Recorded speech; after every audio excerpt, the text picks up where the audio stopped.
Hello and welcome to Out of Britain with me, Radhika Iyer. This special episode on NDTV is going to be extremely relevant, special, and one which is very dear to me. Because we are going to be talking about wellness in general, happiness, spirituality. And it's so relevant in a nation such as Britain because I just received a press release from England NHS which said that just in the year of 2023 and 24, it has treated 4 million people in Britain for mental wellness and for mental illness, forgive me. So 4 million people who have been treated, but imagine the number of people who are waiting on a list just to be seen by someone and find that help. But this is just not about mental wellness alone. This is about connecting wisdom that is very quintessential to India. I'm coming to you from the very esteemed and the very lovely location in central London, in Mayfair in London, Nehru Centre, which celebrates everything about India. And with me are a bunch of stellar women who are full of knowledge, full of smiles, full of wisdom, and who are going to be sharing with us some of their expertise. And I'm going to get into this conversation quickly. Firstly, I want to say thank you to Anshu, because Anshu, who is a podcaster and a dear friend, also runs various conversations. And this one is upon invite, where she wrote to me this afternoon and said, Wellness Curated, which is a platform she leads, is having a discussion where women are coming together to discuss ancient Indian wisdom. Are you interested? And I said, hell yes. So, Anshu, we'll start with introductions because each of you are accomplished women here in Britain. We'll start with you. So I founded a platform called Wellness Curated. It's a health and wellness platform, and I do podcasts. Basically, the idea is to empower people with health and wellness so that they can then go and empower others. Okay, great. Thank you. What about yourself? I'm Brahmacharani Shripriya. I'm the resident teacher with Chinmay Mission here in the UK. We spread the message of Advaita Vedanta to people of all age groups and backgrounds. Okay, thank you. And you said you're a student of Veda. Yes, Vedanta. Student and teacher of Vedanta. Okay, how does that work, being a student and teacher? But I'll explore that in just a moment. I can totally tell that. Yes, I can see wisdom reflecting. Yes, you. My name's Sakshi, and I'm the founder of a company called Food Hack. We create food products using Ayurveda, using clinical research, and making food your medicine. We also use technology to help spread food as medicine. So we have a Gen AI app on UK app stores that help you personalize nutrition for your longevity goals. Lovely, thank you. Hello, hi. Yep, I'm Dr. Deepa, and I'm a medical doctor and an Ayurvedic doctor. I'm a yoga teacher. I also practice Vastu and Jyotish. But in principle, I actually run a training academy. I train people to become Ayurvedic practitioners, yoga teachers, Vastu practitioners. So that's what I do. Thank you. Sneh. My name is Sneh Joshi. I'm a Vedic astrologer, and it's all based on science. And in today's day and age, I think we all need to find out what our future holds for us. And also, it is all integrated with the Ayurvedas. I told you we have many stars here on the podium. Yes, please. Hi, my name is Dr. Varalakshmi. I'm a traditionally trained Ayurvedic doctor. I teach Ayurveda to modern living and how we can adapt Ayurvedic principles in this day and age. Thank you, Dr. Varalakshmi.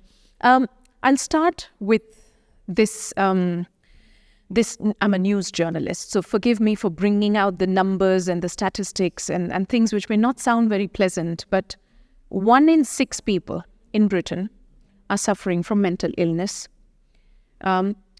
Perhaps one of those 6 would be treated once in 3 years because of the demand that there is, and the NHS, as medical professionals, you are aware how demanding it is to be a medical professional and how much of a waiting space there is. So if you were reading such a thing, which I presume you would in tomorrow's papers because this press release has just come in,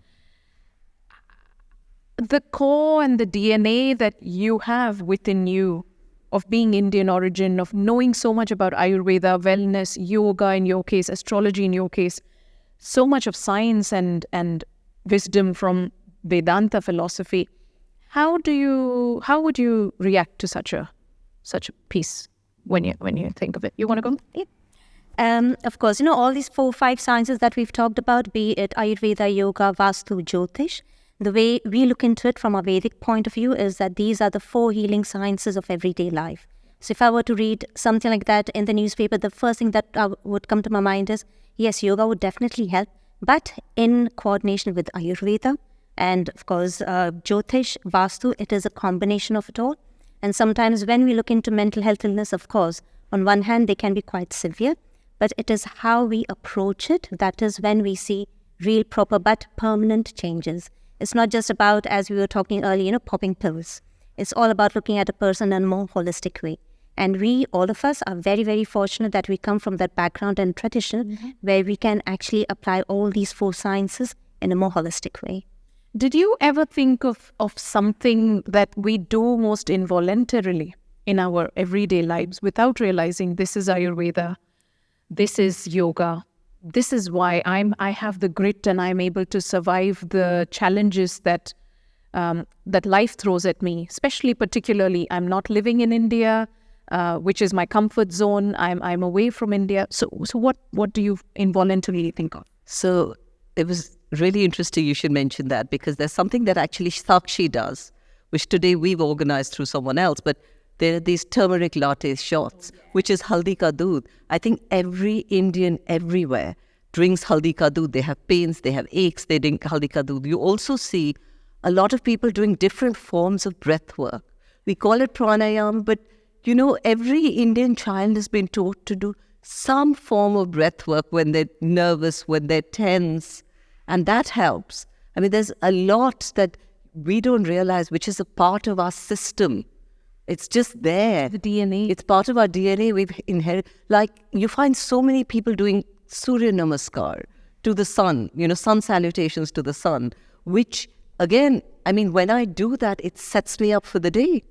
Yeah, sure. Yes, of course. So I wanted to say that something so simple, even I have a 5-year-old son, and anytime he feels a little bit cold, he comes to me and say, "Mom, give me hot water." Something so simple, and Ayurveda says that hot water can help to cleanse that phlegm. It actually clears out the kapha inside our respiratory system. So something warm. So this is, I believe, what all of us agree is that it is ingrained into our DNA.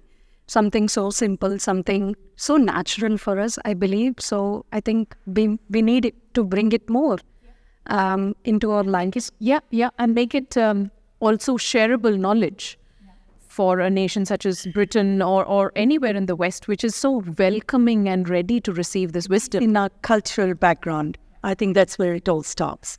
And when a child is born, the first thing parents do is take their chart to the astrologer to figure out what are we going to name this child. So it all starts from the very beginning. And that, I think that's the main reason why it's so ingrained into us, not like the Westerners. They haven't got a clue. And I think it's through us they learn yoga, they learn why we should look at astrology. How does astrology help us? There are so many misdiagnoses in the medicine field, which are not looked at. But through astrology, I can tell you which doshas are balanced. I can tell you what is wrong in your chart. Mental illness as well, to do with, is this person suicidal? We can look at all these things in Vedic astrology. There's not one particular thing that can be offered to everybody. Because India offers so much of wisdom, pick what you relate to, what you like. Many are going to pick food. Because it's something we do every single day. It's something we wait for. It's something we aspire to sort of try. How's it going with Food Hack? And seriously, are there people who really care genuinely about what they eat and watch what they eat in a place like London? Yeah, they do. That way, London's been a really good market.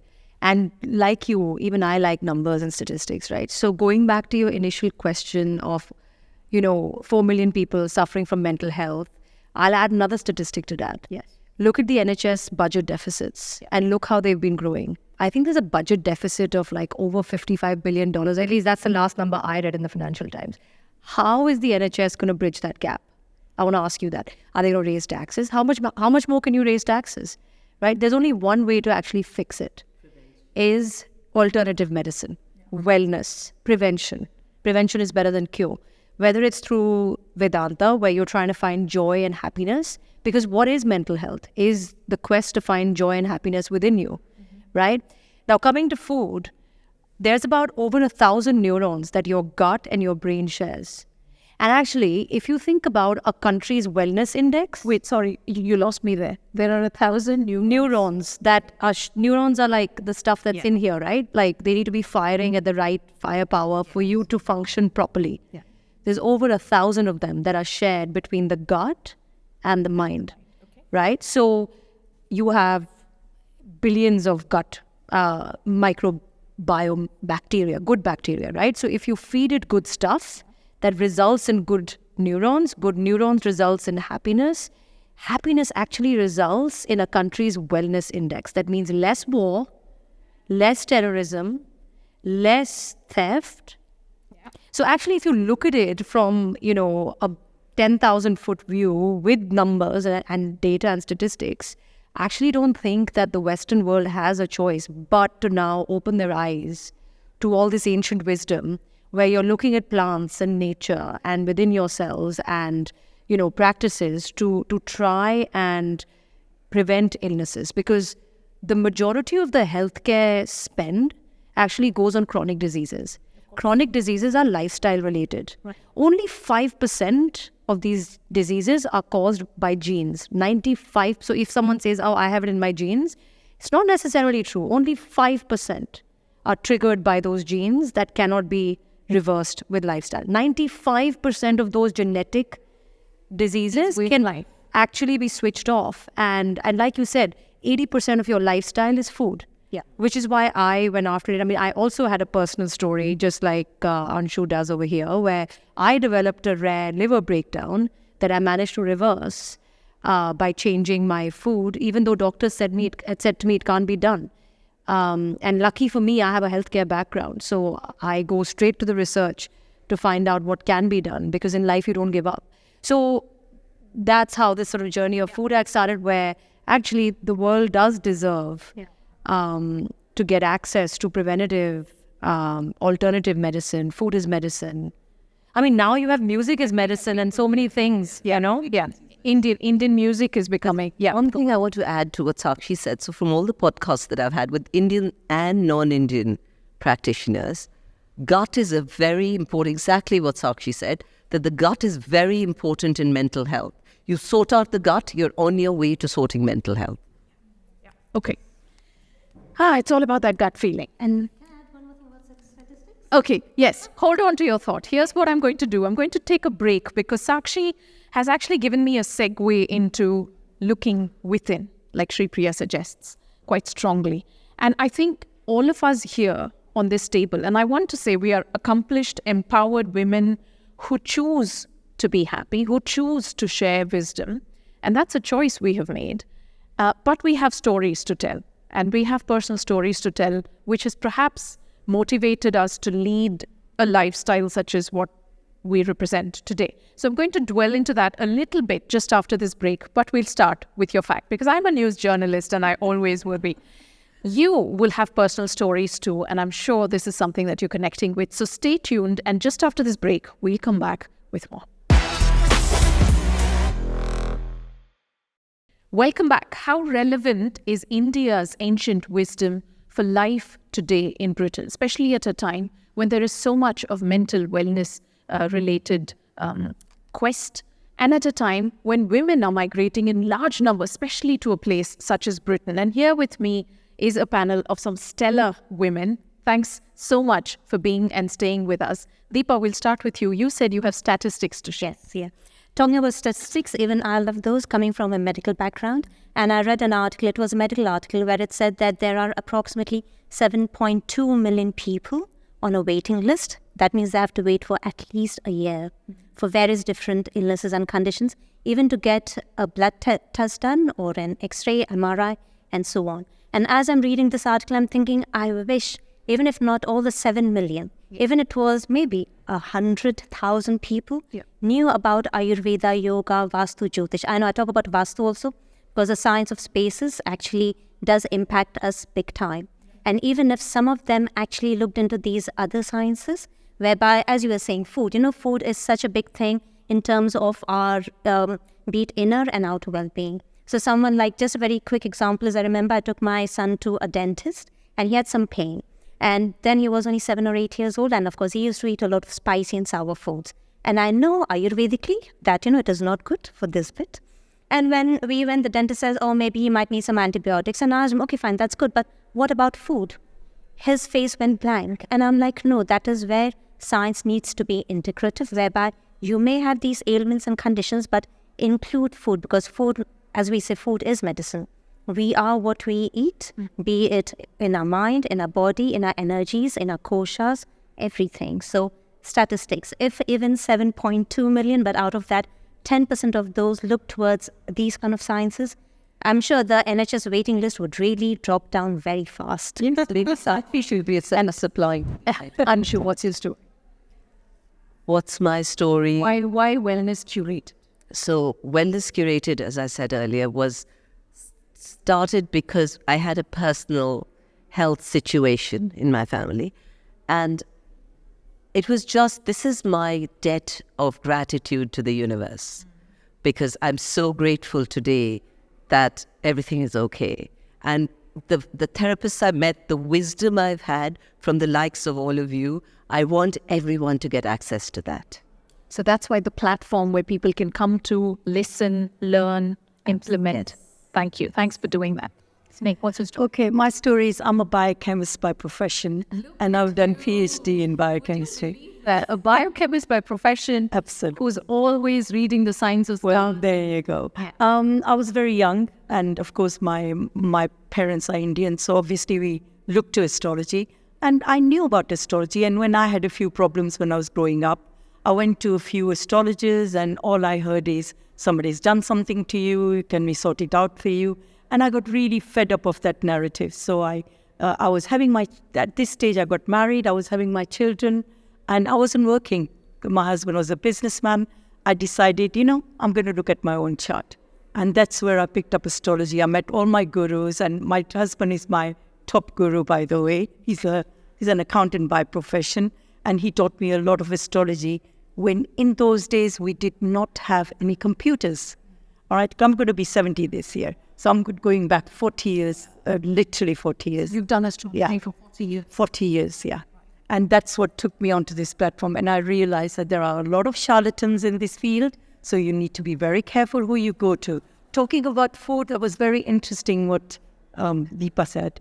It's about Kapha, Pitta, and Vata.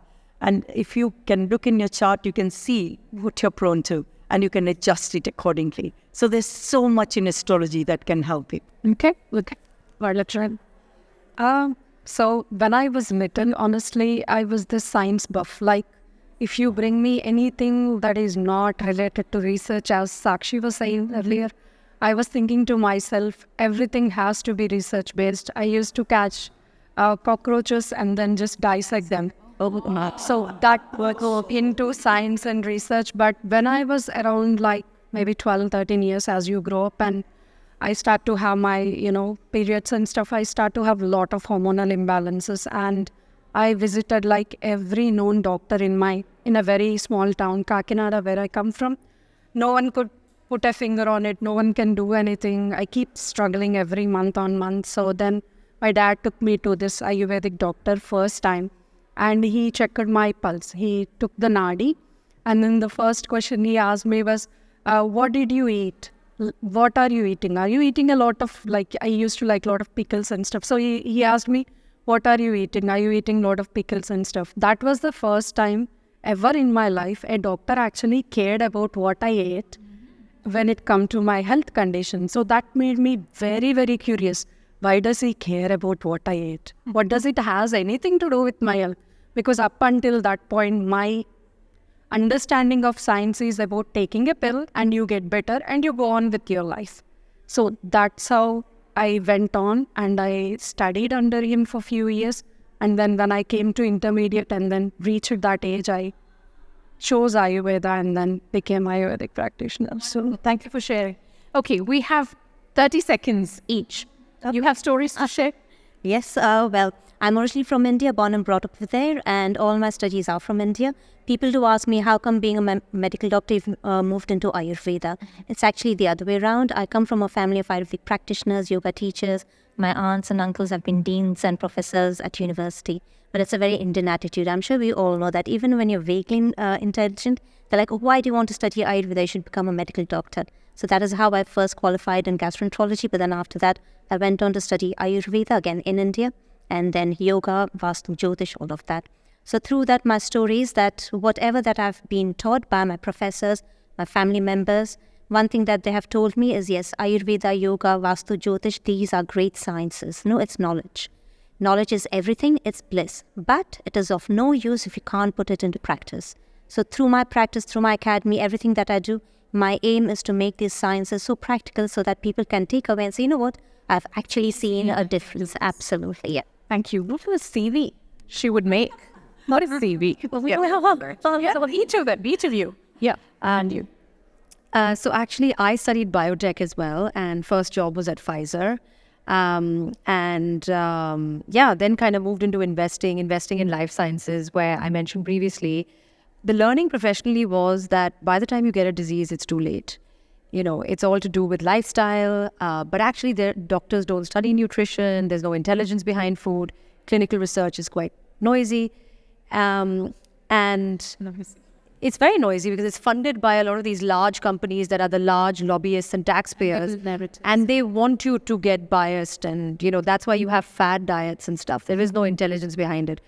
What really pushed me into creating Food Hack was this personal story where I reversed an illness, even though doctors said no, just by looking at clinical research. So similar to Anshu, I was like, the world deserves this. There needs to be a different future of food, you know, where we all live longer, but healthier, happier. So that's the big vision and mission.